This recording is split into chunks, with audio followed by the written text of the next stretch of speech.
Hi everyone, this is Bella from Unlock Your Design, and it's time for a new Gene Key horoscope. We have a new week, and we're starting in hexagram 26. What's in front of you is the astrological wheel. So this is the sky, we could say. It has 12 zodiac signs, and on the inside it has 64 gates, hexagrams, or gene keys. Right now the sun is in the 26 in Sagittarius.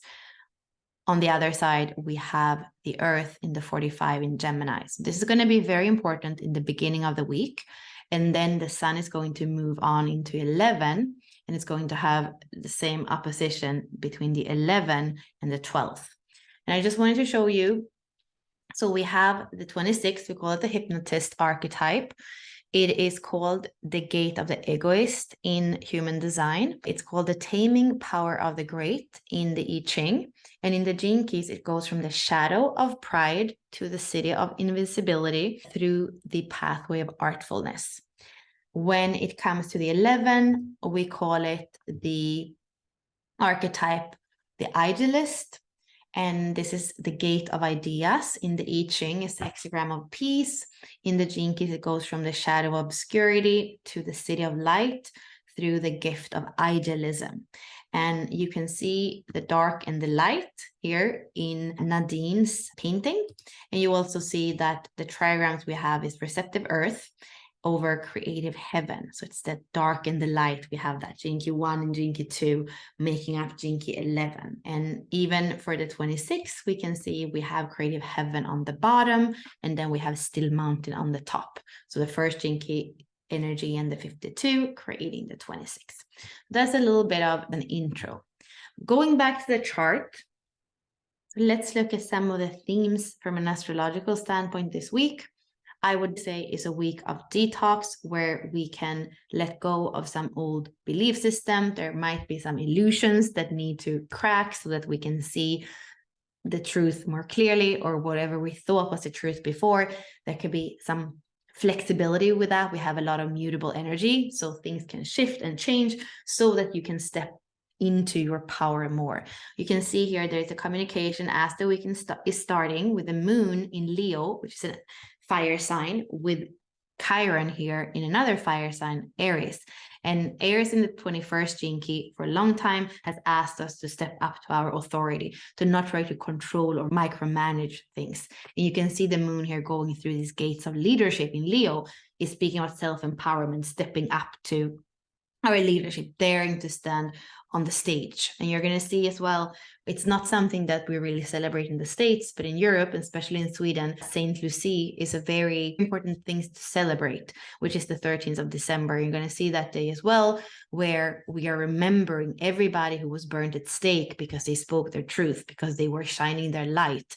It's a day to remember all those heroes that maybe where we cut their throat, or we, like I said, burned them on stake, or we hanged them on a cross. Whatever it is that was what happened to somebody because they were in the truth and their leadership and in the universal love, where we have Jupiter and the Pearl right now, it's going to be a week to remember that. And also probably the illusion that's going to happen again, at least the risk is not what it was before.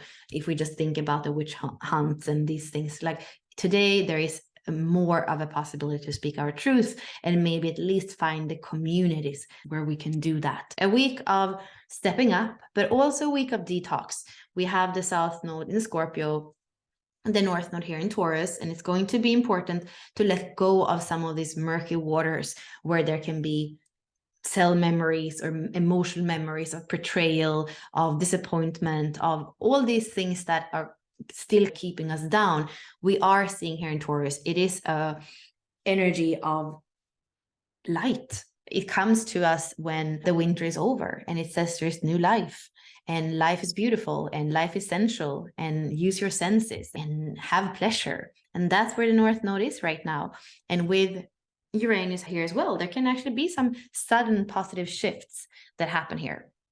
We are also going to see the communication with Neptune, with the moon is going to be in opposition. So there is also a detox or a reorganization, because Virgo is more like the everyday, and then we have the more spiritual with Neptune. So I feel that there can be a reset or a let go, both on a physical level, on the everyday kind of organization, whether that's distractions or any kind of habits that you want to let go of, and also then more on a soul level with Neptune. These are some of the things that are going to go on. We might look at them a little bit from day to day, but that's the theme that I can see for the week. We start the week here in a 4-6 profile. Important to do what you love, knowing that when you do what you love, you get energy from that. When you do what you love, you serve the world. You want to feel connected with the people around you. You want to feel community and love. Very important. That's also going to help you with some of those deeper layers of transmutation, of karma that's still there. We are in the last line for the radiance and purpose of this opposition, Virgo, Pisces, where we have karma and then we have grace. So here in the 6th line, how are you able to actually have that deep work happening in yourself, and still there is the sense actually of grace and release in you? So it's asking quite a lot from us that day. And also when it comes to the 4th line, it's asking us to not go into the anxiety of the themes of the 45 and the 26, which can be poverty consciousness or lack. There is something here where we want to believe that it is possible to work together, to advance together, to feel that this is the way the tribe is going, the community is going to thrive. We see the attraction sphere as well, which has to do with relationships that day in a 4th line, similar then to what we see in the life's work key and the evolution key. So definitely it feels, going back to the astrology, stepping up to our self-worth, Taurus activation here, knowing our worth, knowing who we want to have in our life and what actually feels like it's worth it. That's going to be something we're going to come back to this week. What relationships are worth it? You have a 2nd line both in the pearl and in the culture. So here it is about the partnership with the other. Very important. It's going to be both feeling the community and the connection, but also that kind of one-on-one trust that you can have with the other. To summarize the whole week, a week where we are asked to let go of things that don't serve us anymore, go more towards that north node of Taurus, of self-worth, of stability, maybe even financial stability, let go of some of the murky waters of Scorpio in the south node, some disappointments, some betrayals, let go of some illusions as well with Neptune lining up in that opposition with the 6 and the 36 as well.